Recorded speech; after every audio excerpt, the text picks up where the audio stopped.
Bonjour, nous sommes le jeudi 6 juin 2024 et nous allons parler des HP Elite Ultra 14 pouces G1Q qui sont des PC Copilot Plus, puisque nous continuons avec la suite des autres modèles et des autres marques. Alors ici nous avons, comme le nom l'indique, 14 pour 14 pouces. C'est un PC Copilot Plus sous Windows 11 Pro et avec un CPU bien évidemment Qualcomm Snapdragon, puisqu'il faut un Snapdragon ou un tout autre CPU avec au moins 40 TOPS, 40 000 milliards d'opérations par seconde en ce qui concerne la partie NPU, la partie qui est chargée de l'intelligence artificielle. Nous avons également 16 Go de RAM, 512 Go de SSD, et côté connexion, c'est du Wi-Fi 6. C'est pas la toute dernière norme, c'est un peu étonnant. Quant à la RAM, c'est de la LPD DDR5X 8400, comme sur les smartphones haut de gamme. Bien intégré. Quant au SSD, c'est du PCI Express Gen 4, également la norme la plus répandue et la plus performante, en attendant la popularisation de la génération 5. L'écran n'est pas tactile. Sa définition est de 2,2K, c'est-à-dire 2240 par 1400. Donc c'est pas du QHD+, c'est un hybride entre Full HD et QHD.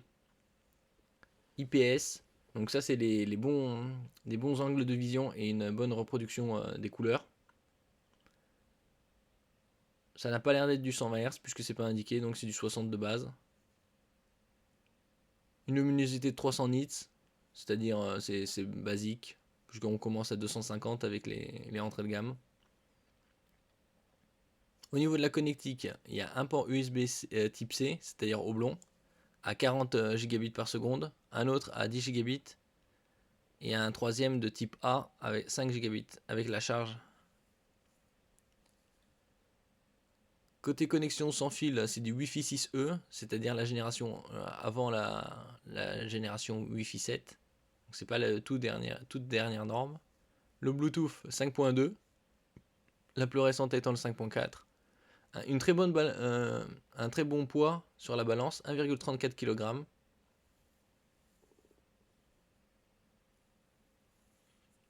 Une batterie 3 cellules 59 Wh qui perd, et dont la charge peut être de 50% en 30 minutes.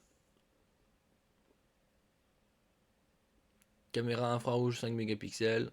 Et le Snapdragon, c'est un Snapdragon X Elite X1E 7800 jusqu'à 3,4 GHz. Ici, nous allons voir notre image et un petit résumé.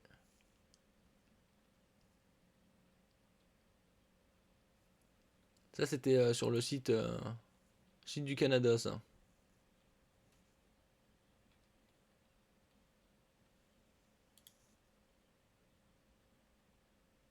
Et donc ici, il parle de Wi-Fi 7. Bon, peut-être les versions sont différentes d'un continent à l'autre.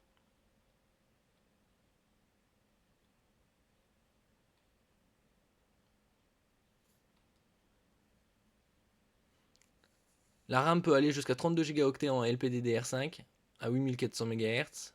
Et le stockage, c'est du NVMe PCI Express 4.0 x 4 jusqu'à 1 Teraoctet. Bien sûr, il vaut mieux privilégier le 32 Go de RAM pour la pérennité, puisque la RAM est soudée, comme tous les autres modèles des autres marques. Alors ça, il y a soit le Wi-Fi 7 BE 2x2, ou le Wi-Fi 6E AX 2x2. C'est la double antenne pour une meilleure réception et une meilleure communication. Donc tout dépendra du modèle. Probablement le 32 Go aura le Wi-Fi 7 et le 16 aura le Wi-Fi 6E. Le Bluetooth 5.3, 5.4, sachant que le 5.4 c'est la dernière norme. Une entrée ici, combo casque micro et la connectique qu'on avait parlé. Un USB 3.2 Gen 1, celui-là de 5 gigabits par seconde. Un USB 3.2 type C, c'est-à-dire oblong. Gen 2, c'est pour du 10 gigabits. Et un USB 4 type C, également oblong. Pas de sens d'insertion. Et celui-là à 40 gigabits par seconde. Pour connecter un moniteur, par exemple.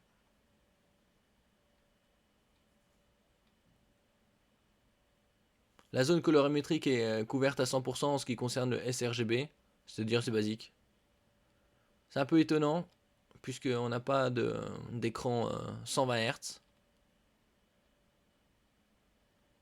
Avec la caméra infrarouge, vous pouvez vous identifier grâce à la technologie Windows Hello, authentification biométrique par reconnaissance faciale.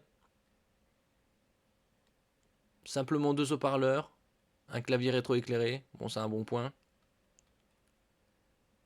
Comptez 1699 $ pour le HP EliteBook Ultra 14G1Q avec 16 Go de mémoire vive et SSD 512 Go.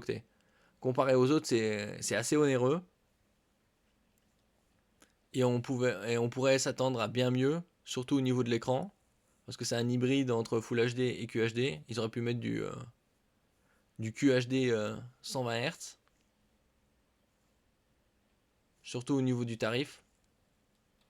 Parce que là, on parle de 1699 $ pour 16 Go de RAM seulement et 512 de mémoire. Passons maintenant au deuxième PC, le HP OmniBook X AI pour Artificial Intelligence. Une autre gamme de HP certifié Copilot+. Ici, ils annoncent jusqu'à 26 heures d'autonomie. Comme je le dis, c'est dans des conditions vraiment spéciales. En général, il faut retirer au moins une bonne quinzaine de pourcents pour avoir dans des conditions réelles d'utilisation.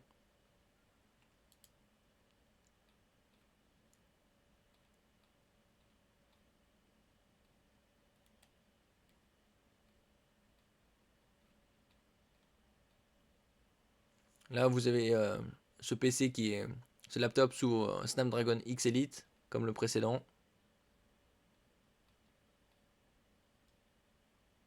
Et toutes les fonctionnalités IA qui vont avec.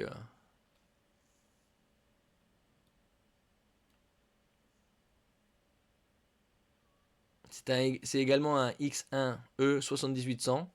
Parce qu'il y a d'autres CPU, comme les X1E 8400, qui sont un peu plus cadencés à une vitesse supérieure. Cette fois-ci, l'écran est tactile, mais de même taille, 14 pouces. La RAM va jusqu'à 32 Go en LPDDR5X à 8848 MHz. C'est d'ailleurs similaire à l'autre.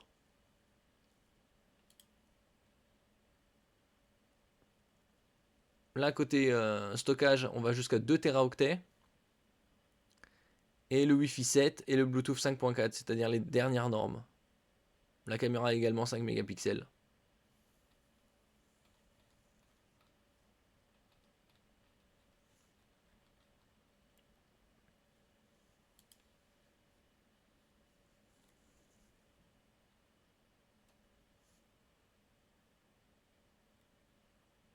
Donc la différence avec le précédent, le EliteBook Ultra, c'est que l'écran ici est tactile. Et les autres points sont très similaires.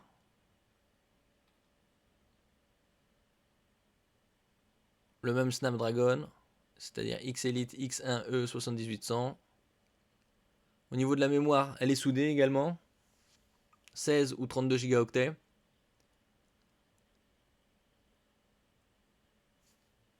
Et la mémoire, c'est 512 ou 1 Teraoctet, mais pouvant aller jusqu'à 2. En PCI Express 4.0. Toujours la même norme. Côté Wi-Fi, le Wi-Fi 7BE, également la dernière norme. Le Bluetooth 5.4. Et après, ça dépend le modèle. Probablement le 32 sera sous Wi-Fi 7 et le 16 sous Wi-Fi 6E.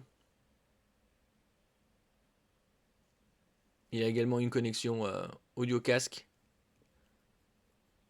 Un USB 3.2 Gen 2, donc 10 Gb de transfert et mode charge un autre USB 3.2 mais en type C, ici, et un autre USB 4 type C. Également ici, on n'a pas d'informations sur la fréquence, donc ça doit être du 60 Hz. Et avec une 300 candela mètre carré, la même luminosité. Bien évidemment la reconnaissance faciale avec la webcam infrarouge, 5 mégapixels. Et la technologie Windows Hello.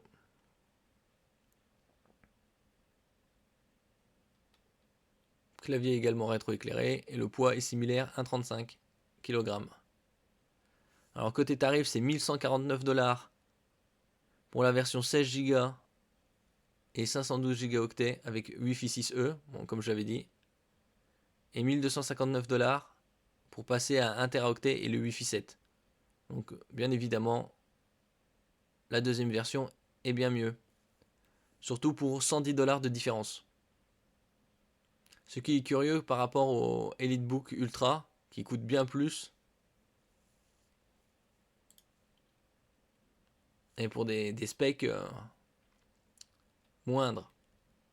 Puisque ici, l'écran n'est pas tactile et ça coûte plus cher. Assez curieux.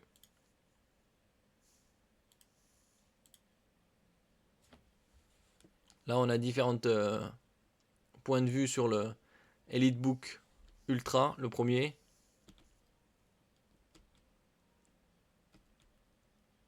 Un laptop assez classique d'aspect.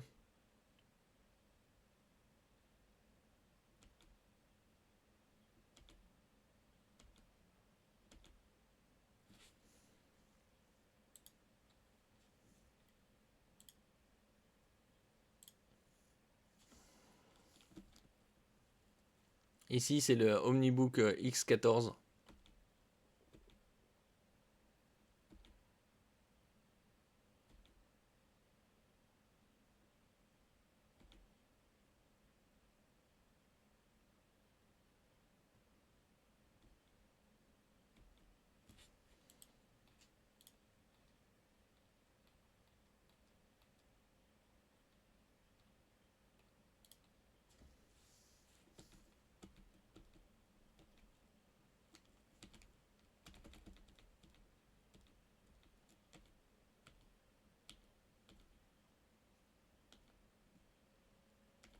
Là, on a les deux connectiques USB-C, dont un USB 4 avec 40 Go, 1 bit par seconde de transfert pour connecter un moniteur.